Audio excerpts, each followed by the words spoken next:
that you can only work 4 hours in the entire week. Not 40 hours, I'm saying 4 hours. And you can still get paid and live your best life. You can travel all over the world. That is what everybody who bought the book 4 Hour Workweek thought that was gonna help them achieve.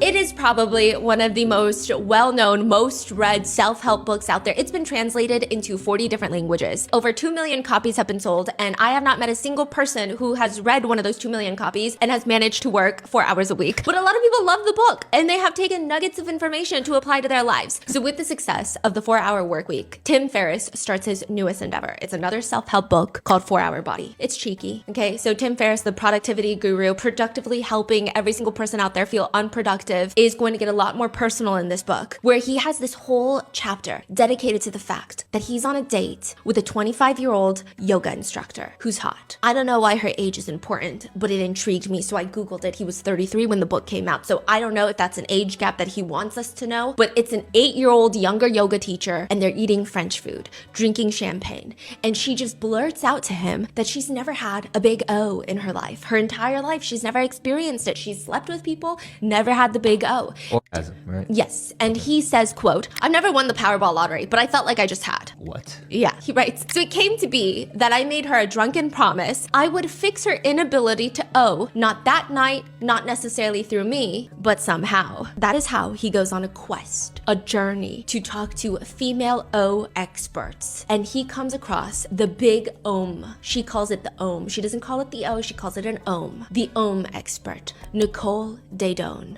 the founder of a company called One Taste. He reads her book called Slow Sex. Tim Ferriss writes about Nicole Daedone's book. This should be required education for every man on the planet. Another self-help guru, Tony Robbins, yeah, though much darker of a figure considering he's got all those essay allegations against him. But he says he even recommends the founder of One Taste her new book to all of his friends, including somebody who, quote, desperately needed it. Even Khloe Kardashian in a blog post wrote that everyone should read One Taste founder's book. She says orgasmic meditation is the key to ultimate satisfaction. Gwyneth Paltrow had a whole podcast with Nicole Daedone, the founder of One Taste, and it's all run by this hotter, younger, blonde woman, Nicole Daedone, who was a former Buddhist. I thought I was going to be a Buddhist nun. That was the route I was headed to. Who the hell is Nicole